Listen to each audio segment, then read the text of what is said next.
Are you awake right now or dreaming? Go ahead. Look around. Touch the desk or the phone in front of you. Feel its texture. Read these words on the screen. It all feels pretty real, right? Of course it does. Your senses are all firing, telling you you're awake, you're here, and this is happening. But what if your senses are lying? What if your own brain, the thing you trust to tell you what's real, can't actually tell the difference between being awake and being in a dream? So, are you awake right now? It seems like an easy question, but what if I told you there's a simple test you can do to prove it? A test that almost always works, but it comes with a catch. A catch so weird it might just change how you see reality forever. We're going to break down the science behind this test and show you exactly how to do it, if you're brave enough to try. Section 1. The blurry line. That line between dreaming and being awake is way blurrier than you'd think. When you're dreaming, your mind builds entire worlds from scratch that feel completely real. You'll accept the most impossible things without even blinking. Flying? Sure. Chatting with people who are long gone? Makes sense. Finding yourself in some bizarre, random place? In the dream, it all feels totally normal. The reason why is all in your brain. During REM sleep, which is when most of our vivid dreams happen, parts of your brain are just as active as they are when you're awake, sometimes even more so. But one key area takes a nap: your prefrontal cortex. That's the part right behind your forehead that handles logic, reason, and self-awareness. When it powers down, your ability to question anything goes right out the window. You stop being the director of the movie and just become an actor who doesn't even know their lines. This is why, in a dream, you don't stop and ask, "Hang on, can a fish really ride a bicycle?" You just accept the cycling fish and wonder where it's off to. The dream is your reality, because the part of your brain that would normally call shenanigans is temporarily offline.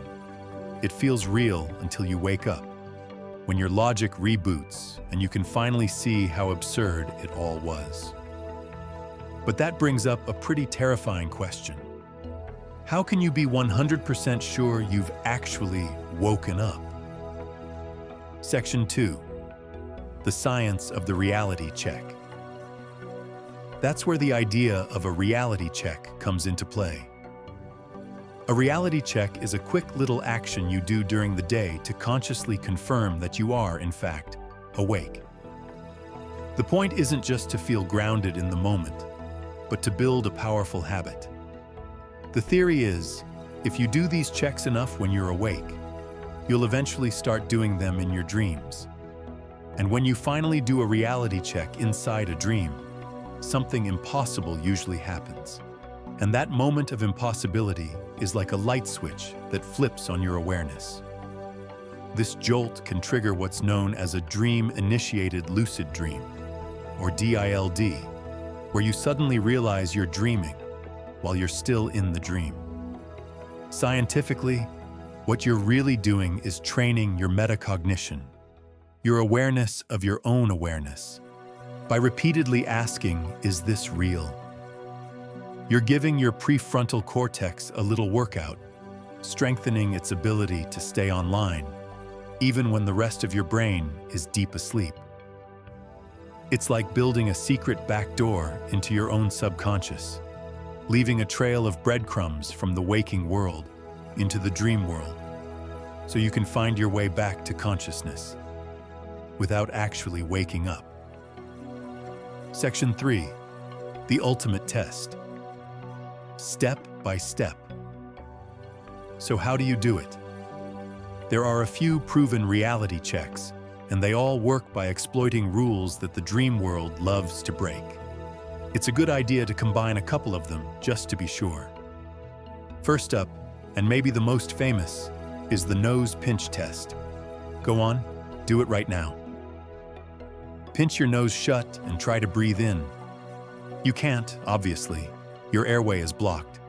But in a dream, you're not breathing with your physical lungs. Your dream body is just a projection. If you do this test in a dream, you'll often find you can still breathe perfectly, even with your nose sealed shut. That impossible breath is your first giant clue. Second is the finger through palm test. Hold out one hand, palm up. Now, try to push the fingers of your other hand straight through it. In the real world, your hand is solid. In a dream, the laws of physics are more like friendly suggestions. As you push, you might feel your fingers tingle and then pass right through your palm like it's a hologram. The shock of that is an amazing trigger for lucidity. Third, we have the reading test. Find some text on your phone, a book, right here on the screen. Read one sentence. Now look away, then look back and read it again. In reality, the text stays put. But in a dream, text is incredibly unstable. When you look back, the words might have changed, twisted into weird symbols, or become complete gibberish. The same thing happens with digital clocks. The numbers almost never stay the same. Finally, there's the hand observation test. Seriously, just look at your hands. Study them. In waking life, you know what they look like. In a dream, your brain often has trouble rendering all those little details consistently. You might find you suddenly have 6 fingers, or your fingers are blurry, warped, or impossibly long. That simple observation can be enough to make the whole dream illusion crumble. Before we get to the catch, and trust me, you're going to want to hear this, take a second to hit that subscribe button and ring the bell. We get into mind-bending topics like this every week, and you won't want to miss what's next. And hey, let me know in the comments which reality check you're going to try first. Section 4, the catch. All right, you've practiced the tests. You're ready to become the master of your own dream world. But this is where we get to the catch, because these simple tests can have consequences you might not expect. When you start pulling at the thread of reality, the whole thing can start to feel a little loose. The first part of the catch is psychological. Some reality checks, like looking in a mirror, can be pretty jarring in a dream. Your reflection might be distorted, nightmarish, or it might be someone else entirely. Some people believe this is your subconscious showing you things you might not be ready to see. The second, more chilling part of the catch is that reality checks aren't perfect. They can fail. You could be in a dream, count your fingers, and see a perfectly normal 10.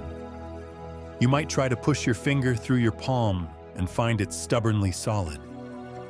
This is a false negative, and it can just make the dream feel even more real, locking you in deeper. But for some, the real head trip is the idea of a false positive. What happens if you do a reality check while you're awake, and for a split second, it feels like it worked? Maybe your finger seems to pass through your palm, or the text on your screen appears to shift. It could just be a trick of the light or a lapse in attention. But in that moment, the solid ground you've stood on your whole life can feel like it's turning to quicksand.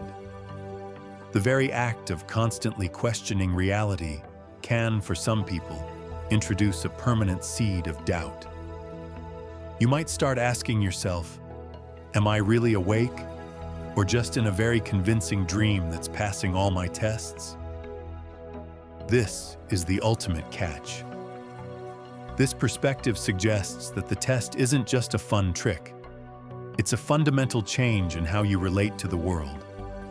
You stop being a passive audience member in your life and become a critical observer, constantly testing the boundaries of your existence. This can be an incredibly empowering feeling, a gateway to a more examined life. But for some, It can be a deeply unsettling journey into a state of uncertainty, where the line between the dreamer and the dream feels forever blurred. Section 5. How to do it right. If you've decided to take the plunge, you have to do it with intention. You can't just go through the motions. Each time you perform a check, you have to genuinely ask yourself, "Am I dreaming?" And be truly open to the answer being yes. Try to perform a check at least 10 times a day. A great way to build the habit is to tie your checks to triggers. For instance, do a reality check every time you walk through a doorway, or every time you check your phone. And if you want to supercharge this, keep a dream journal by your bed. The second you wake up, write down everything you can remember. This not only gets you better at remembering dreams, but helps you spot your personal dream signs, recurring themes, objects, or places that pop up in your dreams. If you often dream about being back in school, you can make seeing a classroom a trigger for a reality check in your waking life. Conclusion. So are you dreaming? The tools to answer that question are now in your hands. Reality checks are more than just a party trick. They're a profound practice of self-awareness. They offer a path to lucid dreaming, which people have used for everything from overcoming nightmares to boosting their creativity. But the journey comes with a paradox. Some philosophical viewpoints suggest that the only way to be sure of reality is to constantly question it. And by questioning it, you might just find that the solid, dependable world you thought you knew is far more fragile and mysterious than you ever imagined.